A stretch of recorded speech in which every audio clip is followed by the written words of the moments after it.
Hi, everyone, and thank you so much for joining me for another Game Changer chat. I'm Tevis, and I started this series, honestly, to support the ideas in my book because some of you guys know I wrote this book after spending better part of a decade and working with high performers in the corporate and not so corporate worlds. And I became really interested in how some people carve a life that allows themselves to really be present above and beyond the box checking of climbing the ladder. How do we give ourselves freedom to build a life that reflects who we truly are? And this seems to be very important to a lot of us right now. I know we're all talking about the great resignation and should I stay or should I go? And my vehement assertion is that whether you stay or go should not be driven by a constraint. And how do you find freedom in the life you build for yourself, whether you stay or go? So today I have with me Edward Vilga, who I'm going to bring in just a second, who I've known for many years. He is a yogi, a visual artist, a teacher, a muse. He is multifaceted creator across the spectrum. And before we dive in and bring him in, I just want to note a couple of tech awarenesses. So we are simulcasting across LinkedIn, YouTube, a couple places on Facebook.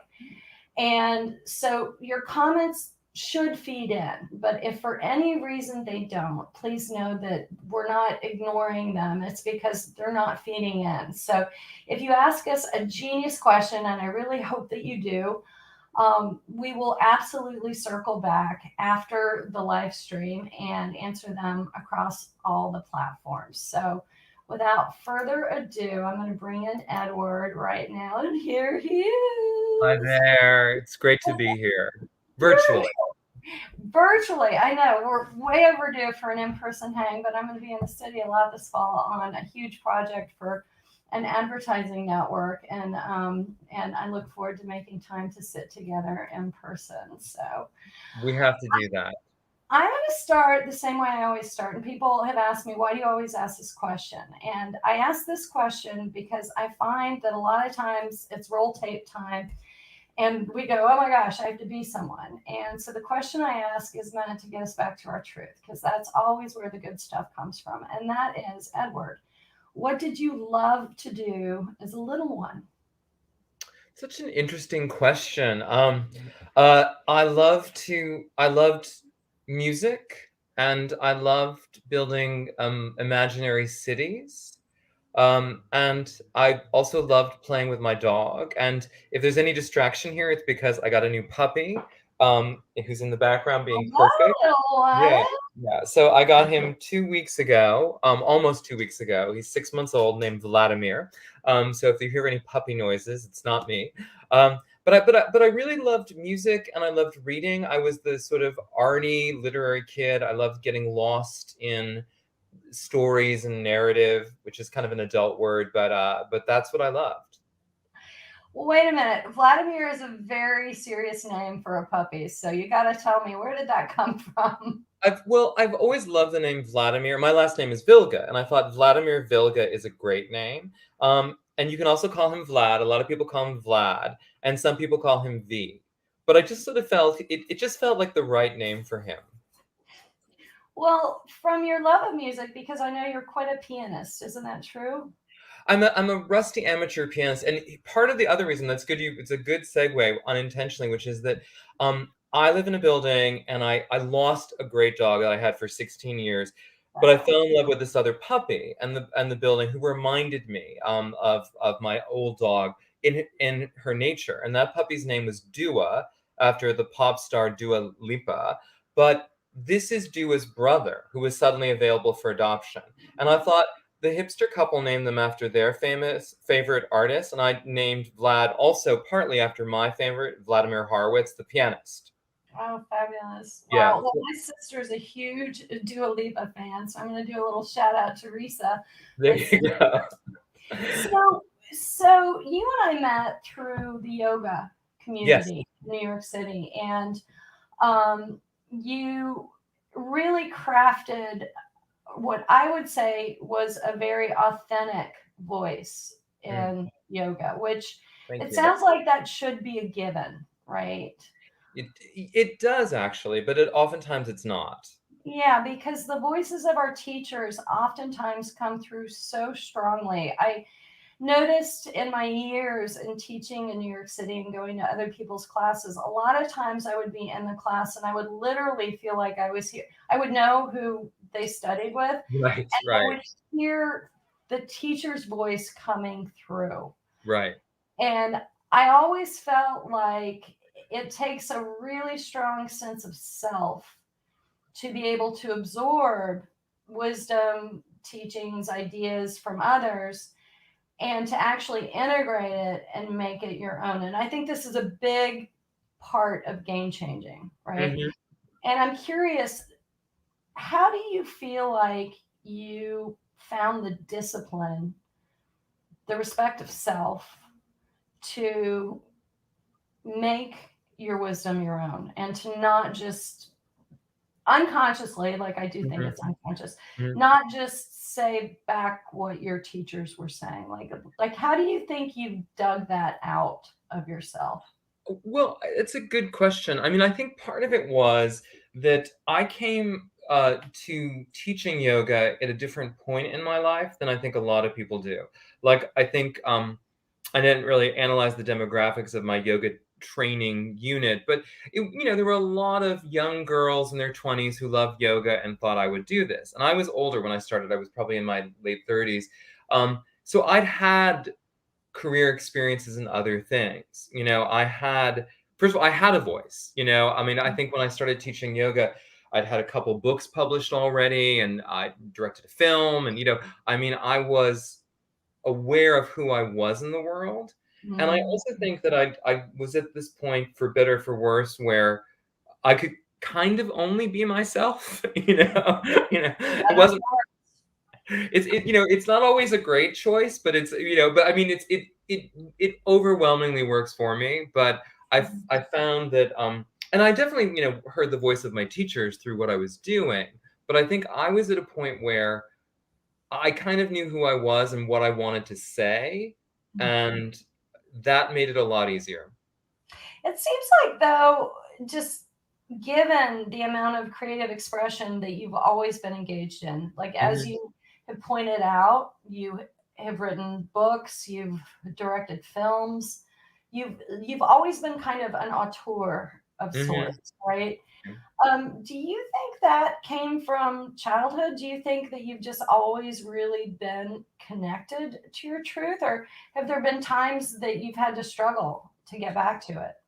I feel that my struggles have been more about me and the world, and getting it out there, and will the world like this, or will I be successful, or how do I market this? Yeah. Um, I haven't spent as much time. I mean, definitely I've spent time thinking, what is it that I want to say, and being clear about it. But it hasn't been. It's been more about. I seem to be able to draw from something whenever I need to. Mm. Say more about what that something is, because here's why I think this is so key for Mhm. anyone who's following this chat. Mm. So often in the course of our lives, we find ourselves, let's say, paddling, right? Mhm. And maybe getting exhausted. And that idea of drawing from something, a lot of times we think that that something is somewhere outside of us. Mhm. So say more about drawing from your something. Well, I think it has to do with the fact that, growing up, I was not fitting in with my family or the environment, and I early on realized, I had to carve my own way. So, and there wasn't support for me doing that. So I could have given up. I mean, my father was a factory worker, Mhm. and my mother was a homemaker, and I But was you the went to Yale. I went to Yale. I was the first person in my family to go to college, and I went to Yale on scholarships. And they weren't that excited about it initially. Like they didn't understand. They weren't, you know, my father's dead. My mother's great now, but I think early on I realized I'm in charge of this, and I've got to figure it out on my own. And I also felt, and this may be delusional, but I felt I know that I have something to say, and I know that I can trust that. Yeah. And it may have been that it was, reinforced. It may have been that I was getting good grades and praised for, creative things I was doing, or that, certain things came easily to me. But I, my doubts have never been about that. They've never been about knowing that there's something I have to share. Great. I've noticed a lot of folks who come into these chats with me oftentimes say what you have said. I didn't fit in. I was the black sheep of my family. They didn't know what to do with me. And I've really become curious if, in fact, even if we are understood by our families, even in the case that we are understood, if we always feel like there's a little part of us that no one gets. Oh, yeah, absolutely. Well, like you and I have both coached and worked with a ton of people, and I know I find that the like even the salt and pepper hair guys at the private equity firms or wherever I'm coaching, that all of us feel like there's a little portion of us that isn't quite right for public consumption. Right. You know what I mean? Right. Well, I know. I think that one part of that is imposter syndrome, or I can't reveal this. I think that's extraordinarily universal, and I think no matter. I think people have different levels of it and manage it or don't manage it. But I think that I think I've never met anyone who doesn't have that in some way. It's universal. Yeah, exactly. It's really true. So let's talk about the outlier stuff. You moved on adapting yoga for settings very early. You wrote a book called Yoga in Bed, and you created a CD, and you were genius in that you knew folks in the Broadway community who you featured as your models in this. I know. You say that you struggle to figure out how to get your voice out there and matter to the world, but I actually think you're quite genius at going, I've got this great idea. Now, how do I put the right pieces in place so that the world is going to wake up and pay attention? Like, talk a little bit about that. Yeah, well, I mean, I did it, I think in 2006. It was a huge publicity success. It got me in People magazine and Oprah's magazine, on TV with Kelly Ripa. Those are all the brag moments. But the truth is that it was really hard to get that book published. I think it was rejected by about 13 publishers, and finally one did it. They didn't have anything particularly mean to say. They were like, this is charming, but we think the market's saturated. Like, it wasn't, with the publishing community, I don't know, slam dunk, a home run kind of thing. But the one publisher got it, and then I hired an outside publicist because I knew within my gut, like, listen, it's charming, it's cute, it's sort of flirty, yoga in bed. I'm like, we're gonna get on TV. We're gonna get on TV, and sure enough, on TV with Pat Sajak and Kelly Ripa in this bed and other people. So in bed with Kelly Ripa. Ooh. Exactly, I've been in bed with Kelly Ripa. But it's so the answer is, yeah, like I am good at it, but also it doesn't mean it's always easy, and my favorite story about that, I think it's somewhere on my website in one of my funny bios. But when I first I did an event at Bloomingdale's when the book had come out, before all the press had happened. And with all the fancy mattresses. Yes, with the no, before that. So I did an event with Bloomingdale's. Like, they approached me and said that, and I had a yoga model, and we showed up, and the floor manager came over and said, "You can't be on the bed." I said, "I'm doing a promotion for you where this is scheduled." And he's like, "Nope, it's not." And they went to go get security, and I ended up staying. But it doesn't get worse than being threatened by security out of your own event at Bloomingdale's. So flash forward, Claims to you know, fame, babe. Claims to fame. exactly. Then all the press hits and they invite me back to do this super expensive mattress promotion. They take out 2 ads in the New York Times, 2 different weeks, calling me a yoga master, and we give away DVDs, and there's a line, forever. So it just goes to show you that, yeah, like there are these triumphs, but a lot of times, you're about to be thrown out of your own event sometimes. I was there at the second one, by the Yes. way. It was super fun. It was super fun. We gave away DVDs. It was a great party. It was.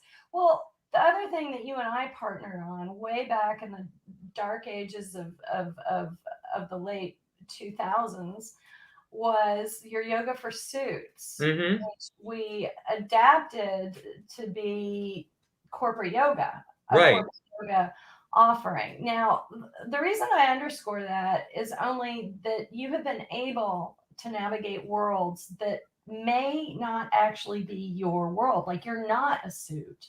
Right. But I think this is really important for folks who are wondering, well, I've got this great idea, but I don't know that world. Mm-hmm. And for us to give ourselves permission to say, I may not know that world, but I know I'm smart. I know I can learn it. And I know I still have something valuable to say there. Can you talk about how you had the idea for Yoga for Suits? Because wait, just a quick commercial for that. Like, not that it's even out there, but guys, this was a DVD and a book that Edward created that showed people in suits doing desk stretches. And that may sound like a duh now because it's all over the internet, but this Yeah. was 2008. Yeah. Yeah. No, 2008, 2007. Yeah, It was bizarrely revolutionary at the time. Yeah, we were doing that. teaching it in corporations. You had created this product, and so what made you think that would be a good next step for a guy who went to Yale and plays piano and well, I had a yoga master? exactly. Well, it's interesting because I think the thing is it wasn't my world. Like I wasn't going into that world, but I understood that world. I'd done a lot of temping. I did, I knew what it was to be in an office. I hadn't temped in a while, but I'm like, I get it. But I think is that I was thinking, I know enough about this world, but I also just knew this was necessary because I had friends who needed it. I was teaching privately back then, people who needed it. I was aware of a need and I knew how to solve it. I saw like, okay, this is a problem. People are desk bound. They need to stretch. I can help them. Easy And fix. yeah, and it was interesting because it was very much like something that's now more common and but at the time it was much more revolutionary. Ahead of the curve, Edward. Yeah, Just ahead of the curve. exactly, which is sometimes amazing and sometimes challenging. Oh, we could go down that rabbit hole. Yeah. So back to your artistry, because Yeah. I called you a painter, right? Mhm. Because I know you to have created huge, beautiful pieces Mhm. that have appeared in Architectural Digest. I mean, you've really, without any huge agent, or the output of your work has found its way into the place it needs to be acknowledged. And Thank you. I do understand that you're not painting now, that you're creating something else, but it's kind of funny. I'm going to bring everyone in on what we talked about. Yeah. But so Edward and I spoke earlier, and he goes, well, I don't really call myself a painter. And here I am thinking of him as, oh, well, he was in Architectural Digest, and that piece was amazing.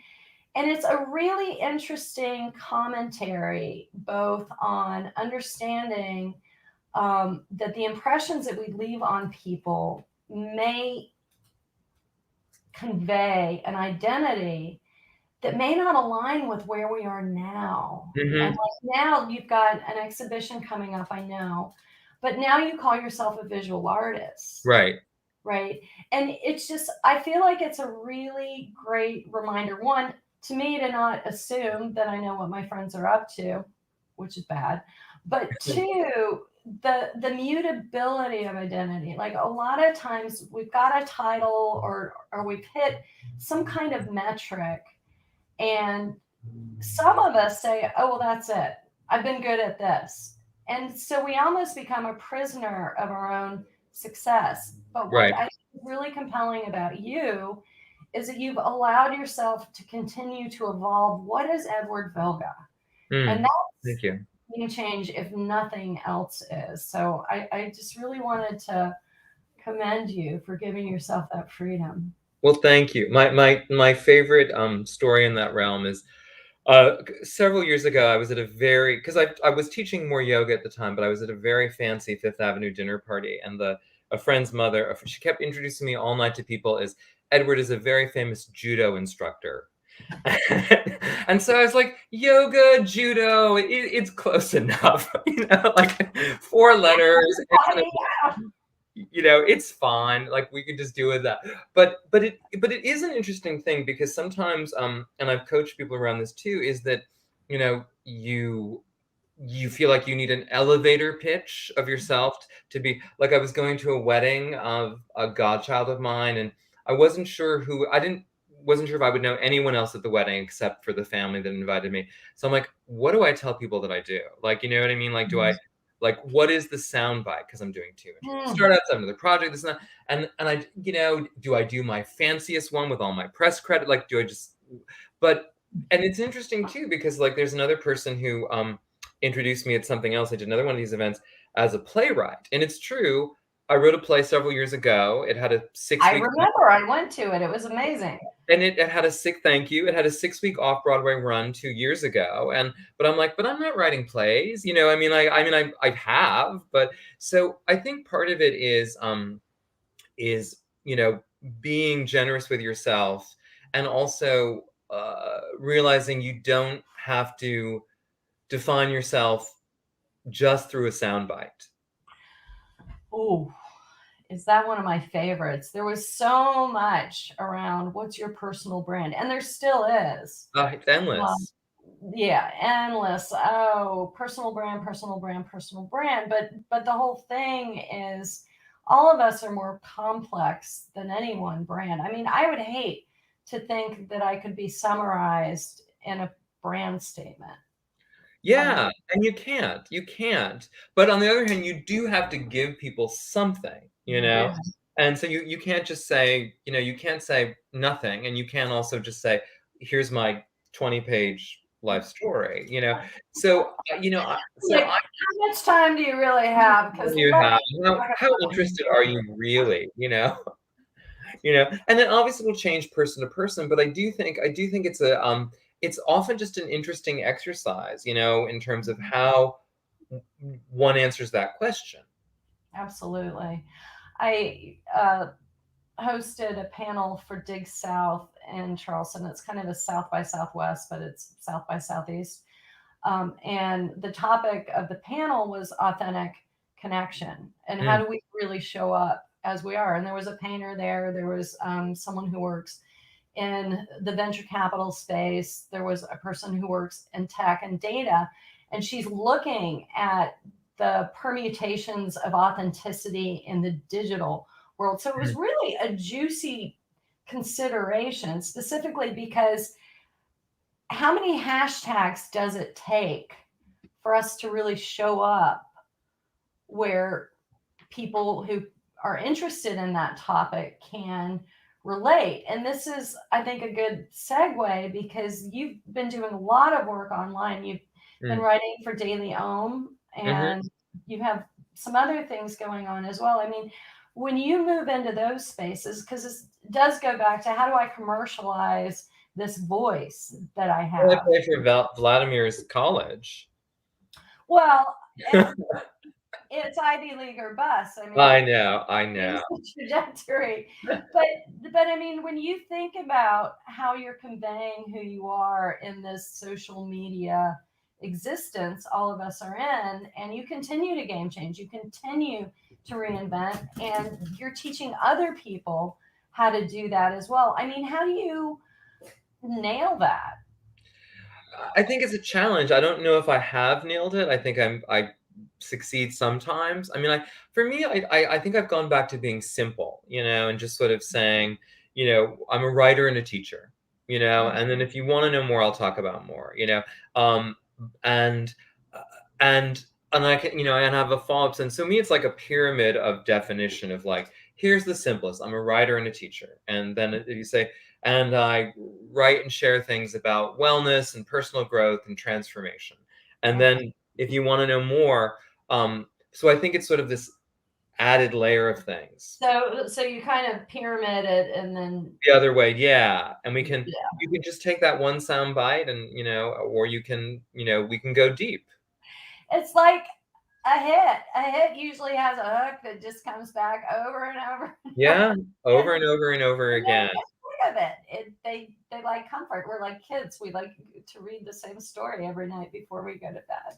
Yeah, it's Well, true. so I know you have a course coming up on Sunday, Yeah. and I'd love one for people to know how to get in touch with you Okay. if they're interested. How do people find you to figure out what's beyond the writer and the teacher? Exactly. Well, thank you. I mean, my website is my name, edwardvilga.com. And the course that's coming up, it starts on Sunday, but you can sign up a little late. It's a 8-week course, and it's on my website, but it's called 12-minute yoga, and the website is 12minute.yoga. And because they're a friend of yours or watching this, there's a discount code of Tevis. They can take $100 off the price. I have always wanted to be a discount You're code. a discount code. You're $100 discount. So there you go.